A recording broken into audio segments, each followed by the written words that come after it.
L'organisation de la recherche en France a été, on va dire, chamboulée par Allègre quand il était ministre et qu'il a décidé d'entamer le mandarinat qui régnait jusque-là et qu'il a voulu allouer un budget à des programmes de recherche et aussi à des jeunes chercheurs pour qu'ils puissent en fait se faire une sorte d'équipe. C'était l'ancêtre de ce qui est devenu l'ANR, ça s'appelait l'ACI. Et en fait, moi, j'ai répondu au premier appel de l'ACI et je l'ai obtenu. Et donc, ça m'a permis de coordonner un programme de recherche sur l'extrême ouest du Népal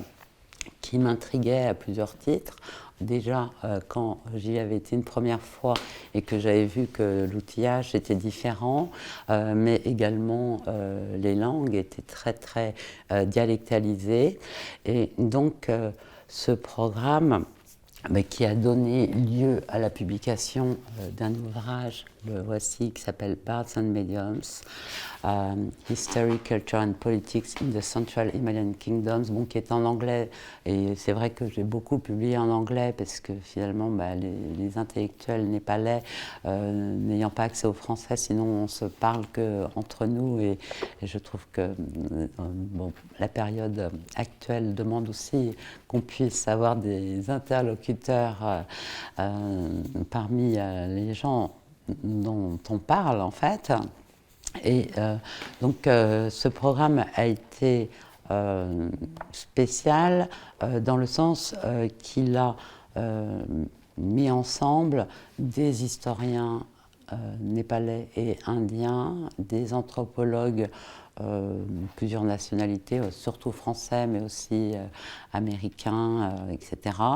Et que nous nous sommes intéressés, en fait, non seulement à la partie extrême ouest du Népal, mais aussi au territoire indien himalayen, jusqu'à la région de l'Himachal Pradesh et de Kulu. Et on s'est intéressé finalement à ce qui était caractéristique de cette région, qui est assez unifiée, non seulement parce que la population a été appelée dans le passé ou encore aujourd'hui, dans le cas du Népal, Khas, par le même ethnonyme, par la proximité aussi des langues qui y sont parlées, qui sont toutes rattachées à un groupe qu'on appelle le Pahari. Pahar veut dire les montagnes, donc la langue des montagnes, mais également par des caractéristiques, au nombre desquelles on trouve les formes d'arrière très spécifiques, ces manches steppes, mais aussi la présence d'oracles médiums qui ont une importance absolument capitale dans la vie politique contemporaine. C'est particulièrement le cas à Kulu, dans le programme. Donc il y avait par exemple Daniela Berti qui travaillait sur cette région, où à l'époque où elle travaillait, l'ancien roi local était membre du Parlement de l'Inde, mais n'en consultait pas moins tous les oracles de chaque territoire de son ancien royaume pour les grandes décisions politiques, etc. Et toutes ces divinités étaient affiliées soit au parti Congress, soit au BJP. Et donc la politique politicienne se faisait à travers ces oracles qui sont à la tête de micro-territoires. Et donc, l'un des bouts de la chaîne, on avait donc cette configuration, et avec des pratiques oraculaires vraiment extrêmement semblables, c'est-à-dire que les oracles vont avoir partout dans cette région les mêmes attributs, en particulier des cheveux qui ne coupent plus, soit toute la chevelure, soit une mèche au sommet du crâne qui laisse pousser, souvent qui finit par faire plusieurs mètres et qui les entoure sur leur tête, mais également ils revêtent des espèces de robes de laine blanche nouées sur le côté, qui sont des vêtements en fait anciens, mais qui vont être encore utilisés par eux lors des possessions, car bon, ils enlèvent systématiquement tout ce qui est pantalon, etc., qui sont comme des liens qui entravent leur corps et qui empêchent la divinité de les pénétrer. Partout, ces oracles prennent place sur des trônes. Ils vont être appelés par des termes d'adresse royaux, on va les appeler Maharaja, grand roi, mais on voit une différence assez importante entre la base purement territoriale qui est décrite et apparemment qui est celle qui aujourd'hui fonctionne dans la région de l'Himachal Pradesh de Kulu, et des formes beaucoup plus lignagères qu'on observe au Népal. Et donc on s'est intéressé à ce continuum, à la manière dont au départ on pensait que finalement peut-être qu'en migrant des groupes d'un territoire avaient considéré comme propre à leur lignage telle divinité incarnée, mais l'étude a montré que les choses étaient beaucoup plus compliquées au Népal, où on a toutes sortes de phénomènes entre les lignages et les territoires qui peuvent se produire par les personnes interposées de ces oracles médiums, qui sont des gens qui vont d'abord soigner les maladies, hein, bien sûr, mais également traiter des conflits entre les personnes, les conflits relatifs aux héritages, aux limites de terrain, toutes sortes de conflits. Et donc, on peut voir que dans certaines localités, par exemple dans le nord de la région du Népal occidental, on a finalement des clans fondateurs qui ont un rôle très important, qui vont pouvoir imposer leur divinité lignagère comme divinité territoriale. Mais en ayant... c'est une institution qui régule beaucoup les rapports de pouvoir entre les différents groupes lignagés en présence. Et donc, une fois qu'une divinité est reconnue comme territoriale, alors son office va pouvoir se transmettre dans le corps d'autres personnes du territoire. Donc en fait, finalement, se dégager du lignage d'origine. Mais l'ensemble est toujours en équilibre instable, c'est-à-dire que la dominance, elle repose bien sûr sur l'antériorité de l'occupation, mais également sur la prospérité, et en particulier la prospérité démographique. Et donc un clan fondateur qui deviendrait petit et pauvre, etc. On a des enquêtes, notamment celle de Satya Shrestha Shipper, qui est une népalaise, et donc qui pu nous faire une enquête vraiment très fine, eh bien, où l'oracle va en fait être, en français, défié, voilà, challengé plutôt en anglais, par un autre oracle qui lui est juste à la tête d'un lignage, mais qui est devenu puissant. Et donc l'éminence, la puissance, la dominance d'un groupe lignagé va s'exprimer là par un espèce de concours de magie entre ces oracles médiums et la défaite de l'oracle territorial. Donc ce qui est intéressant, c'est que ce sont des personnes à travers lesquelles les conflits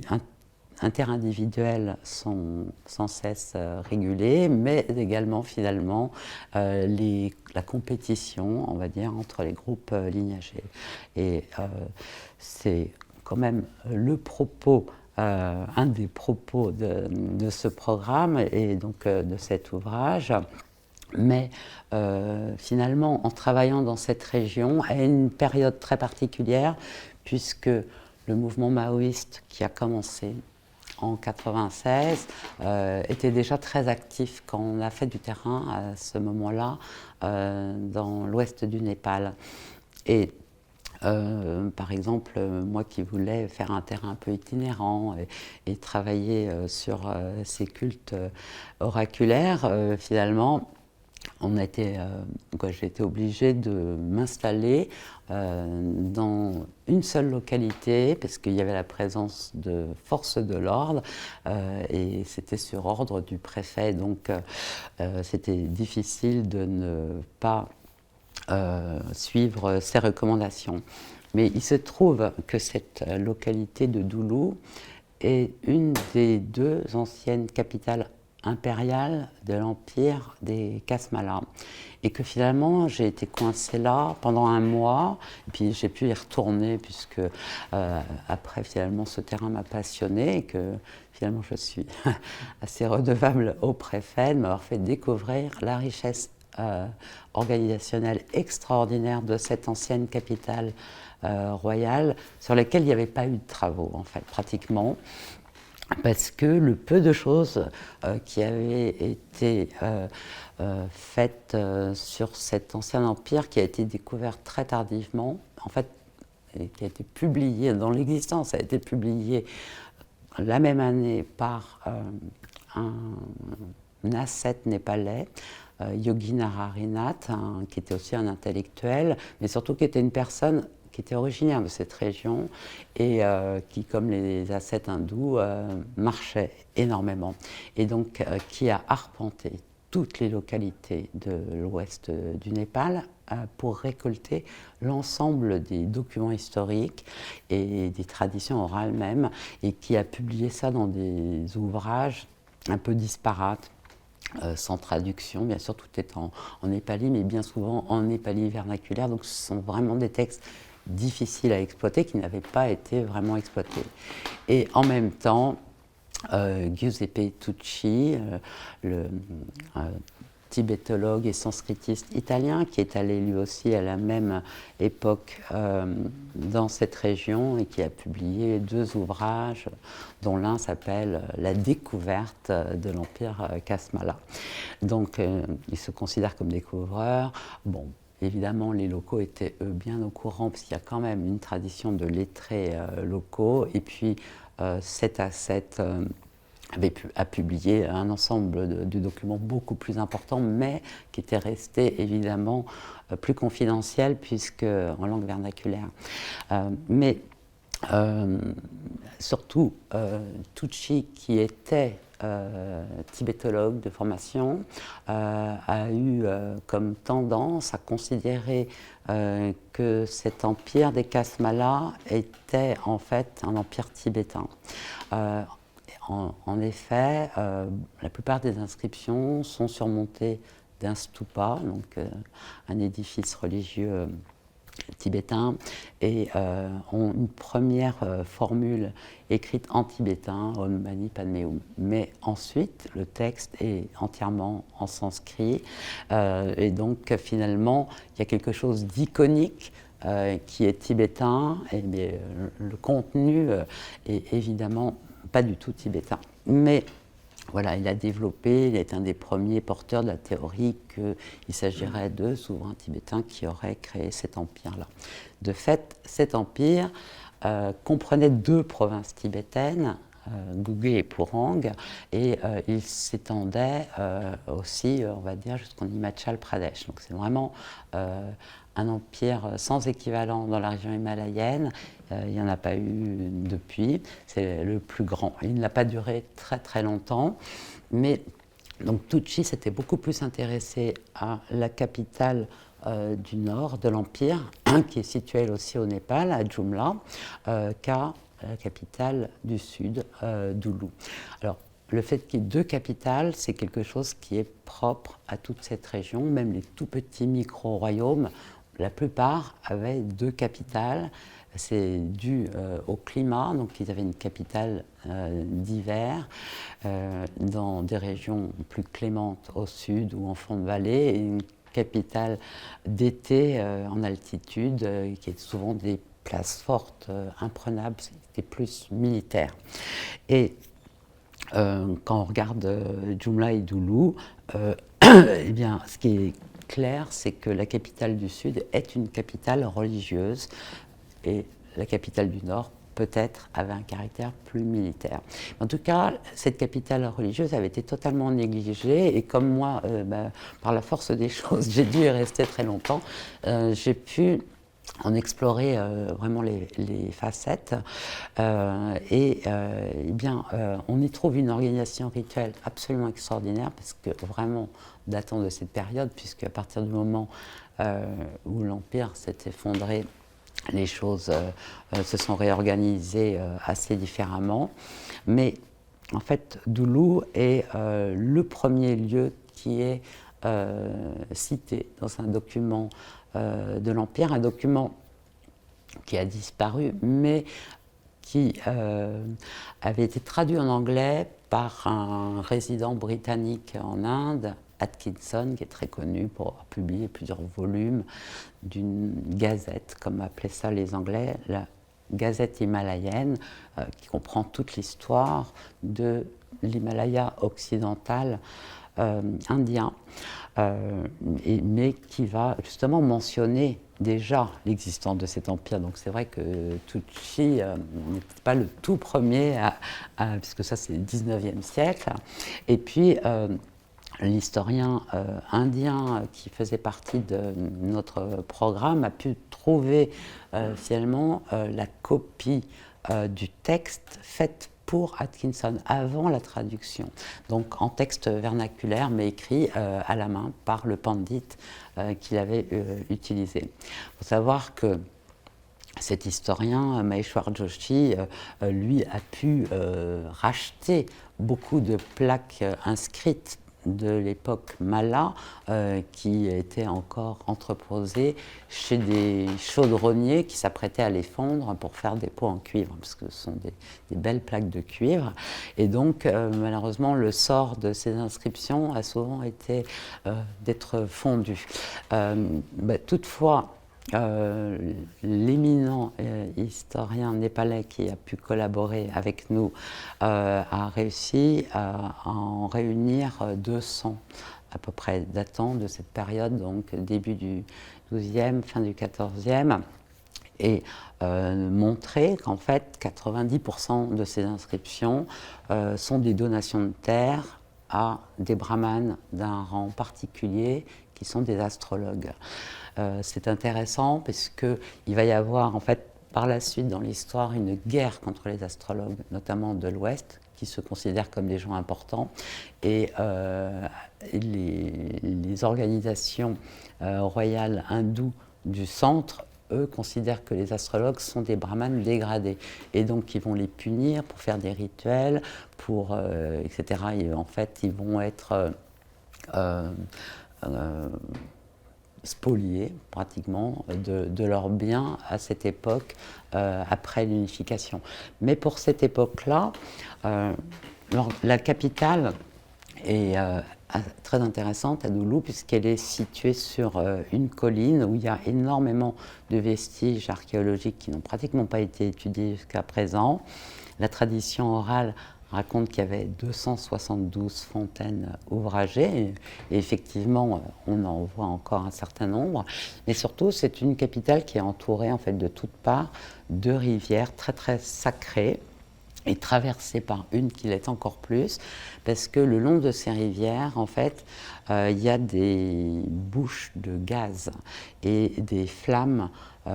qui brûlent, pour certaines de manière permanente, et pour d'autres, bien même dans l'eau, on voit des bulles et les Népalais vont mettre une feuille en cône et allumer pour vous montrer le prodige. Et donc c'est un territoire qui, dès le début, dès le XIIe siècle, est appelé le territoire des flammes, et il y a toute une mythologie absolument très très riche qui n'avait pas été récoltée à propos de ces flammes qui seraient nées du troisième œil de Shiva, dérangé dans sa méditation alors qu'il était en haut du mont Kailash. Et l'histoire raconte donc que la bouche de la flamme est tombée à Muktinath. Muk, ça veut dire bouche. Les oreilles de la flamme sont tombées à Kangra et tout le reste du corps s'est dispersé à Doulou. Et en fait, ça dessine en fait les deux terminaux, on va dire, de cet empire géographiquement. Ces deux lieux qui sont effectivement aujourd'hui encore remarquables par la présence de temples dans lesquels brûlent des flammes de gaz naturel. Muktinath, qui est un grand lieu de pèlerinage, qui est tenu donc par des nonnes tibétaines bouddhistes, mais les hindous y affluent en grand nombre, même depuis l'Inde, en hélicoptère, etc., en particulier pour y renouveler leur cordon qui atteste de leur statut de deux fois nés, c'est-à-dire donc leur initiation. Et de l'autre côté, à Kangra, c'est aussi un centre de pèlerinage très très célèbre où affluent les pèlerins. Mais finalement, cette partie centrale des flammes de Doulou est tombée complètement aux oubliettes. Alors, on a quand même beaucoup d'éléments, on a pu en trouver un certain nombre qui montrent que probablement c'était aussi un lieu très fréquenté il y a plusieurs siècles. En particulier, les inscriptions utilisent des caractères